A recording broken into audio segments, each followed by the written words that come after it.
జయ శ్రీరామ్. శుక్లాంబరధరం విష్ణుం శశివర్ణం చతుర్భుజం ప్రసన్నవదనం ధ్యాయేత్ సర్వవిఘ్నోపశాంతయే. రామాయ రామభద్రాయ రామచంద్రాయ వేధసే రఘునాథాయ నాథాయ సీతాయ పతయే నమః. వాల్మీకి రామాయణం శ్రీ పుల్లల శ్రీరామచంద్రుడి గారు తెనుగు చేసినది. కిష్కింధ కాండలో ఉన్నాం. 15వ సర్గం. సుగ్రీవుని అరపులు విని వాలి యుద్ధానికై బయలుదేరి వచ్చుతుండగా తార అతనిని నివారించుట. పిమ్మట అంతఃపురంలో ఉన్న వాలి సుగ్రీవుడు చేయుచున్న ధ్వనిని వినిను. సకల ప్రాణులకు వణుకు పుట్టించే ఆ సుగ్రీవుని ధ్వని వినగానే వాలి మత్తు అంతా తొలగిపోయెను. చాలా కోపము కూడా వచ్చెను. అప్పుడు బంగారు రంగు గల వాలి రోషముతో శరీరము అంతా నిండగా గ్రహణము పట్టిన సూర్యుడి వలె వెంటనే కాంతి విహీనుడయ్యను. కోరలతో ఎత్తు పల్లములు కలిగి కోపము వలన ప్రజ్వరించుతున్న అగ్ని వలె ఉన్న వాలి పద్మముల కాంతి పైకి ప్రసరించి తామర తూడులతో నిండిన చెరువు వలె ఉండెను. సహింపశక్యము కాని ఆ శబ్దమును వినగానే వాలి పాదన్యాసముల చేత భూమిని చీల్చివేయుచున్నాడా అన్నట్లు వేగముగా బయటికి వచ్చాను. అప్పుడు భయపడి కంగారు పడుతున్న తార అతనిని స్నేహపూర్వకముగా కౌగలించుకొని ప్రేమను చూపుచూ హితము భవిష్యత్తులో మంచి ఫలమును ఇచ్చేది అయిన వాక్యమును పలికెను. ఓ వీరుడా, నదీ వేగము వలె వచ్చిన ఈ కోపమును ప్రాతకాలమునందు శయనము నుండి లేచినవాడు అనుభవించబడిన పుష్పమాలను విడిచినట్లు విడిచిపెట్టుము. నీవు ఈతనితో రేపు ప్రాతకాలము యుద్ధము చేయవచ్చును. నీకు శత్రువులు చాలామంది లేరు కదా, నీవు దుర్బలుడవు కూడా కావు కదా. వెంటనే నీవిట్లు బయలుదేరి యుద్ధానికి వెళ్ళుట నాకు ఇష్టము కాదు. నిన్ను నేను ఎందుచేత నివారించుతున్నానో చెప్పేదను వినుము. ఇంతకు పూర్వమే ఆ సుగ్రీవుడు కోపముతో వచ్చి నిన్ను యుద్ధానికై పిలిచినాడు.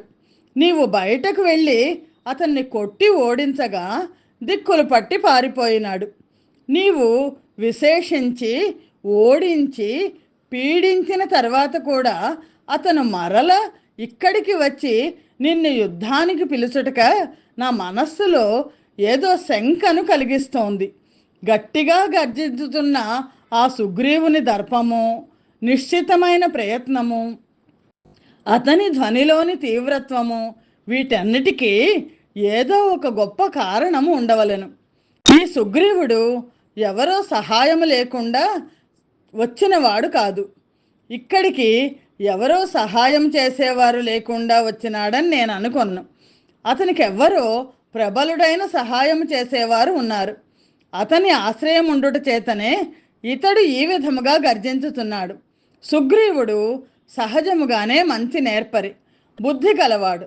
అతడు ఎదుటివాని పరాక్రమమును పరీక్షించకుండా అతనితో సఖ్యము చేసుకొనడు.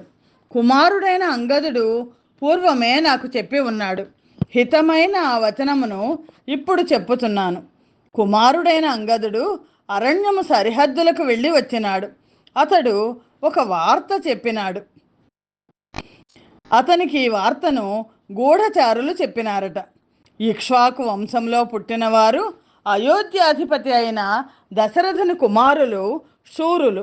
యుద్ధములో ఎవ్వరి చేత జయింప శక్యము కానివారు అయిన రామలక్ష్మణులు దేశములో సంచరించుతున్నారట.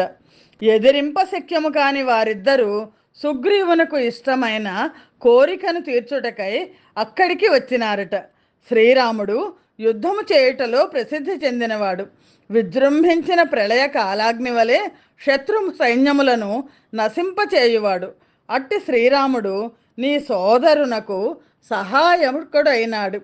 శ్రీరాముడు సాధుజనులకు నివాస వృక్షం వంటివాడు. ఆపదలలో ఉన్నవారికి ఉత్తమమైన గతి, రక్షకుడు, దుఃఖితులకు ఆశ్రయం ఇచ్చువాడు. కీర్తికి ఒకే ఒక స్థానము.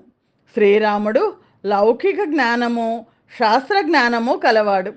పిత్రాజ్ఞను పాలించువాడు. హిమవత్ పర్వతము ధాతువులకు వలె సద్గుణములకు గొప్ప గని వంటివాడు. మహాత్ముడైన ఆ శ్రీరాముడు యుద్ధములో జయింప శక్యము కానివాడు, ఊహింప శక్యము కాని బలపరాక్రమాదులు కలవాడు. అట్టి రామునితో నీకు విరోధము తగదు. నీకొక విషయమును చెప్పేదని వినుము. నీవు కోపగించకూడదు. నేను నీకు చెప్పే హితమును విని ఆ విధముగా చేయుము. నీవు వెంటనే సుగ్రీవుని యవ్వరాజ్యాభిషిక్తుని చేయుము. తమ్మునితో విరోధము పెట్టుకొనకుము. నీవు వైరమును దూరముగా విడిచి సుగ్రీవునిపై ప్రేమ చూపవలనని, ఆ శ్రీరామునితో స్నేహము చేసుకొనవలనని నేను కోరుచున్నాను. నీ తమ్ముడైన సుగ్రీవుడు నీవు లాలన చేయవలసిన వాడు. అతడు అక్కడ ఉన్నా ఇక్కడ ఉన్నా అన్ని విధాలా నీ బంధువే కదా. నీకు సుగ్రీవుని వంటి బంధువు ఇంకెవ్వరూ ఈ భూలోకములో లేరు. ఈ వైరమును విడిచి అతనికి తగుదానము, గౌరవము మొదలైన సత్కారములను చేయొచ్చు నీ తర్వాత వానిగా చేయము. అతనిని ఎల్లప్పుడూ నీ పక్కనే ఉంచుకొనుము. సుగ్రీవుని మించిన బంధువు మరొకడు నీకు లేడు. అతని విషయమున సోదర స్నేహము చూపుము. నీకు ఇప్పుడు మరొక మార్గము లేదు. నీవు నాకు ప్రియమును చేయవలనని కోరినచో, నేను నీ హితమును కోరేదానను అని భావించినచో, నా మాట ప్రకారము బాగుగా ఆచరించుము. నీవు ప్రియుడవగుటచే ప్రార్థించుతున్నాను. నన్ను అనుగ్రహించి నేను చెప్పిన హితవాక్యమును వినుము. కోపమును మాత్రమే అనుసరించకుము. దేవేంద్రునితో సమానమైన తేజస్సు గల శ్రీరామునితో నీకు విరోధము తగదు.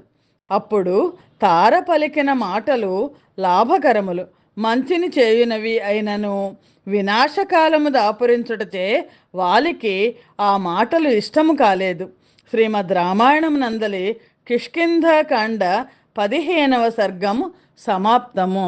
స్వస్తి ప్రజాభ్య పరిపాలయంతాం న్యాయేన మార్గేణ మహిం మహిషాః. గోబ్రాహ్మణేభ్యః శుభమస్తు నిత్యం. లోకాః సమస్తాః సుఖినో భవంతు.